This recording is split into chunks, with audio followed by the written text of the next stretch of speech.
রেখে গেলাম। আসলে আমরা কি স্বাধীন দেশে বসবাস করি? আপনাদের জানাতে চাই, বাংলাদেশে যদি 16 লক্ষ যদি আপনার রোহিঙ্গার খাদ্য বস্ত্র বাসস্থান সকল ক্ষেত্রে অধিকার হয়, তাহলে আমরা জাতীয় পর্যায়ে আমরা এই দেশের নাগরিক, এই দেশেরই সন্তান হিসেবে আমার অধিকার আজকে বাস্তবায়ন হচ্ছে না। এটি আসলে দুঃখজনক, কষ্টজনক।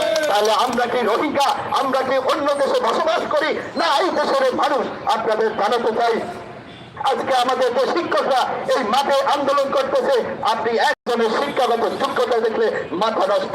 কারণ দেশের সর্বোচ্চ যোগ্যতা অর্জন করে একজন প্রতিবন্ধী বিদ্যালয়ের শিক্ষক হতে হয়। তারপরে সরকার আবার দুইটা শর্ত বেঁধে দিয়েছে।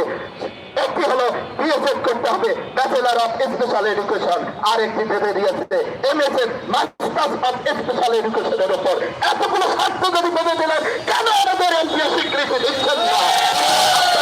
জানতে চাই, আপনার সকল শর্ত আমরা পূরণ করেছি, আপনি আমার শর্ত পূরণ করবেন, আমার পাওনা আমাকে ফিরিয়ে দেবেন, আমার অধিকার আমাকে ফিরিয়ে দেবেন। তাহলে বাংলাদেশ একটি সোনার বাংলাদেশ হিসেবে